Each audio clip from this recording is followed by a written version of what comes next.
Hey guys, what's up? My name is Maros, and today's live is on the topic of why you get stuck in self development. Here is the reason why I'm doing this video. I get to see people all around the self development arena in Tantra festivals, in events, in workshops, and even talking with friends about this stuff. And you get to hear a lot of intellectual conversations, what they're trying, what healing modalities they do.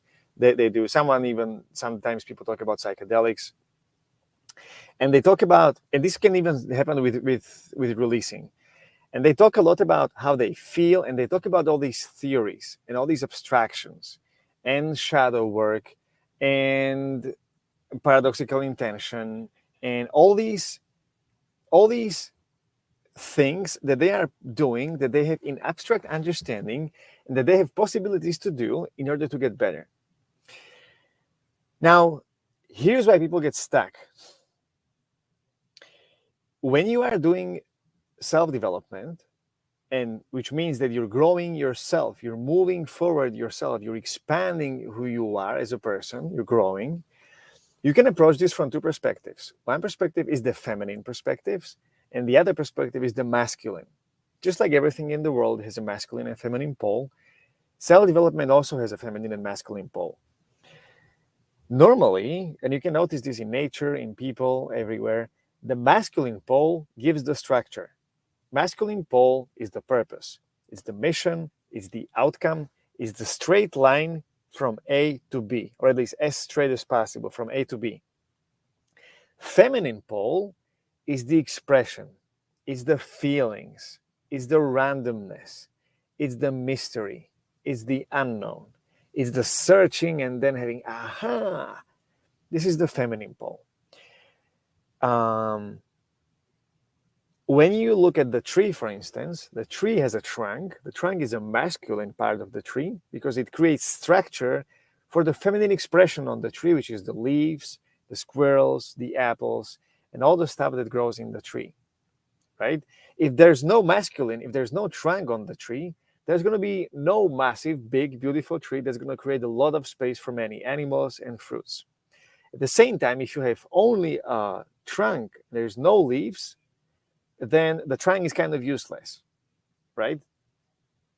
Now, why am I saying this?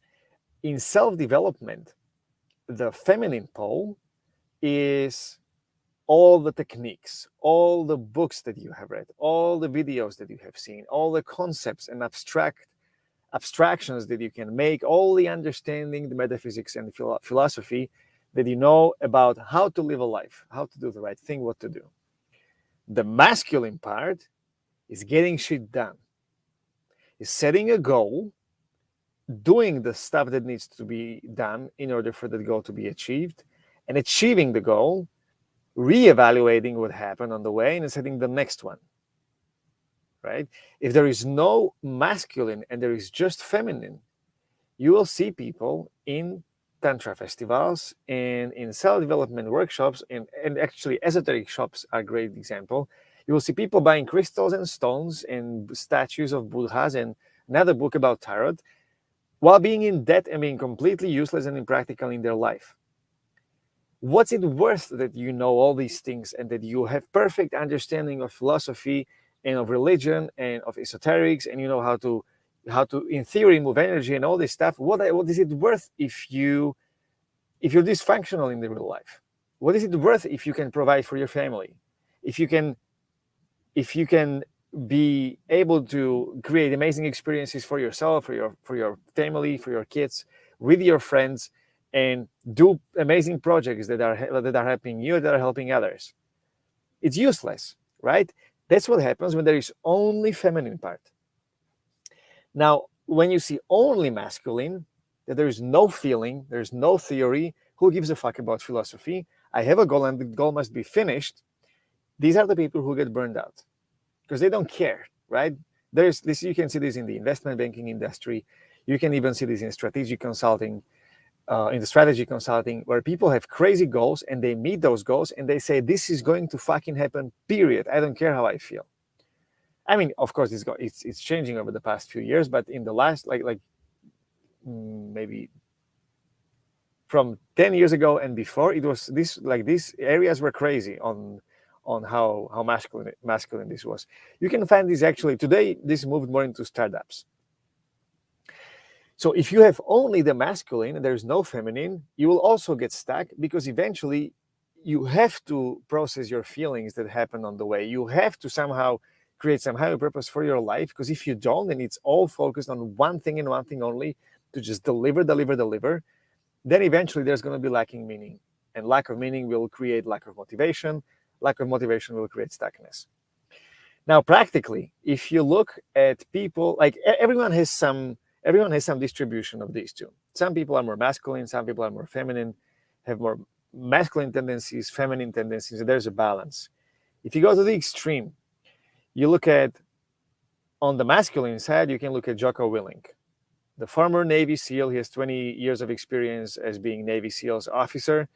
He is the most decorated officer of the Navy SEALs team over the last, I don't know how many years. This guy is nuts.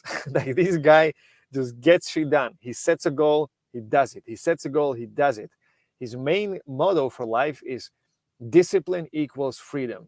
You plan it, you execute, it gets done, you're successful, next one. This is his way of thinking. When someone asked him once, what do you do, Jocko, when there is something you don't feel like doing, but you know it's the right thing, you have to do it? And he goes, well, those days, he has a very deep voice, those days when I don't feel like doing things, I just wake up and I do them anyway. This is his approach. This is how he approaches feelings, let's put it this way. And I mean, of course, I'm making fun of it. I'm simplifying it. Of course, he's able to notice feelings. He wouldn't be as successful as he is, and so he wouldn't get so much done if he was disconnected from his feelings. But his dominant side is strictly masculine.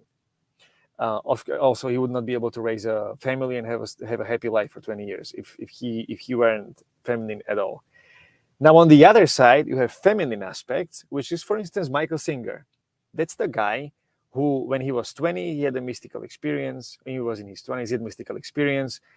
After this experience, he decided that he's going to become enlightened. And he was pursuing enlightenment. He was searching enormous amount of stuff in books. He was studying yoga, Hinduism. He was studying with the Self-Realization Society that started Yogananda.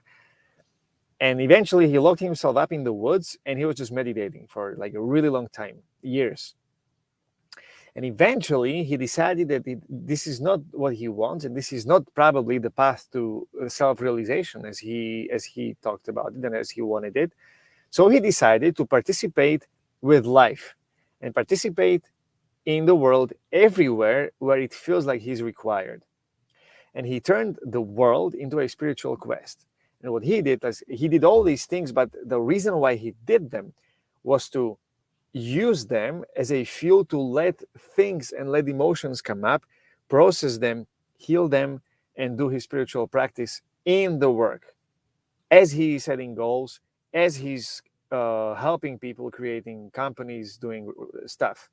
He never stopped wearing ponytail. He never put down his flip-flops, except from once when he went to the Bill Clinton's office to take prize for his contribution to medical industry or something like that. Like he simply was in his office to take award for his work. This guy built and sold multi-million-dollar company. So this is feminine, but as long as he was stuck in the feminine, nothing would have happened. He had to set a goal. He had to put some structure in his life. He had to simply do things. He couldn't just be focused on the philosophizing and the releasing and the emotions and the spirituality, because as long as he was stuck. Now, this is exactly what I do with my guys, with the people who are working on their natural masculine confidence with me. They have a very clear goal. They know a very clear path to their goal. And they're going towards their goal so that they get specific, measurable results. Now, on the way, they are being taught emotional releasing and other things that are extremely practical for them to get to their goal faster. and with more joy and with more lightness and with more beauty in their experience. But if you have only one or if you have only two, simply things are not going to change. So if you want to explore how you can best blend these two and what specific goals could be good for you for the next coming months in order to resolve the stuff that's not working for you today, then go to biomarkers.com/book now and book the session with me. On this session, we will dive deep into what's not working for you at this moment. And at the same time, we will decide how it's going to look like. What is your masculine goal? What is your point B where you want to get? And then we're gonna have a look at what are the optimal 3 next steps or 5 next steps to get to this goal. Okay. Now from here, it's up to you. Some people end up working with me. Some people just live with this. One way or another, if you want to explore this option for you, how to build your natural masculine confidence and combine both masculine and feminine element of self-development into one for yourself, then go to biomarkers.com/book now and book the session with me today. So if you do that, I'm going to talk to you soon. Bye-bye.